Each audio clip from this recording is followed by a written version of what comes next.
All right, so we have learned that our formula for a confidence interval is our sample proportion plus or minus the critical z times the standard error. The critical z times the standard error, this is margin of error, which we abbreviate ME. So if I ask you to find the margin of error, you would just do the critical value times the standard error. All right, we looked at number 16 last time. Let's take a look at number 18 here. So going over to the textbook, number 18, next page over. An insurance company checks police records on 582 accidents selected at random and notes that teenagers were at the wheel in 91 of them. Okay. Now, before I create an interval, I've got to check my assumptions. So the first one is random. Notice it actually doesn't say, oh, it does say accident selected at random. So it's right there. So we're good on the random. Now my next one is that this is no more than 10% of the total population. Well, there are at least 5,820 accidents and going on. So we're bigger than, so we're less than 10% of the total population. So that condition's met. And then I need at least 10 successes and failures. 91 is bigger than 10, and 582 minus 91 is bigger than 10. So we're okay there. We can create our 95% confidence interval. So this time we'll do it straight on the calculator. If I can get the calculator to cooperate. So let's see how many times I can do this and look like an idiot. There, okay, there we go. Didn't do it that time. All right. So we're going to go to second and distribution. I'm sorry. We don't need it if I wanted my critical z, but we already know for 95% interval what it is, and we're going to go past that anyway. We're just going to do the test. So we go down to option A. We said last time. The 1 prop z interval. Our x is 582. No, I'm sorry. Our x is 91.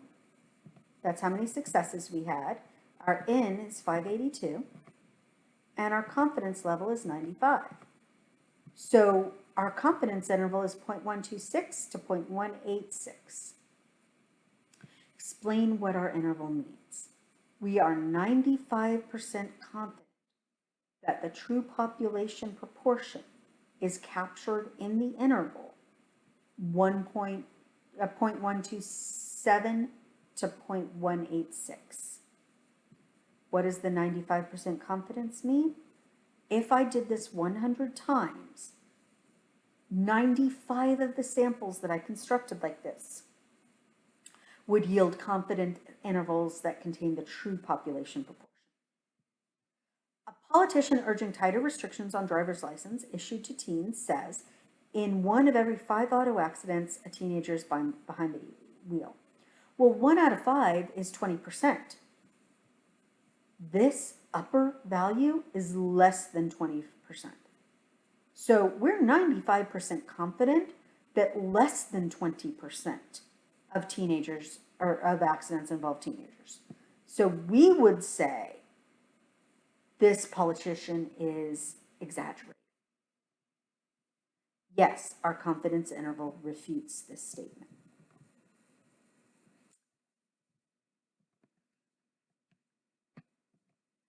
All right, now, we said that the confidence interval changes with the different samples that we take. And the sample size needed to produce a confidence interval with a given margin of error can be calculated with this formula, where z star is our critical value. In other words, if we need to know how many people to sample, this is the formula we would use to get that. All right, so let's look at number 34 in the textbook here.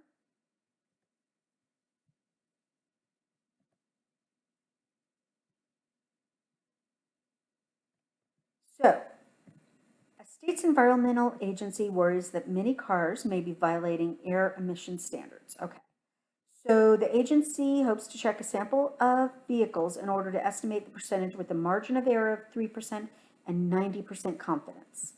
To gauge the size of the problem, the agency first randomly picks 60 cars and finds 9 with faulty emissions. How many should be sampled for a full investigation?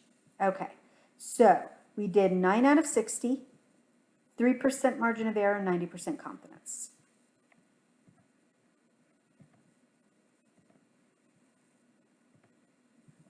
All right, so our p hat is 9 out of 60, and our margin of error was 3%, and we wanted 90% confidence.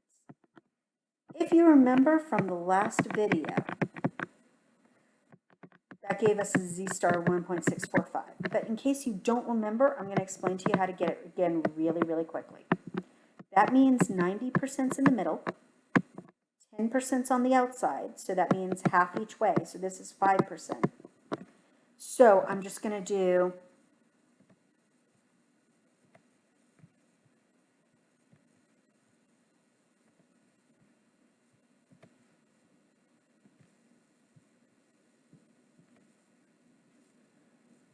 second distribution, inverse norm, 0.05, mean of 0, standard deviation of 1, paste, enter, and we get the 1.645. Okay, so now looking at my formula, I'm plugging directly in here to get the n. So for us, that's going to look like n equals our z-star, which is 1.645, squared, times the p-hat, 9 over 60, times 1 minus, so 1 minus 9 over 60, and then divide by our margin of error, is 3%, so 0.03, and I think that was squared. I hope it was. Let's look back. Yep, margin of error is squared, right there. Okay. So let's plug that into our calculator. So I would have 1.645 squared times 9 divided by 60 times parentheses 1 minus 9 divided by 60.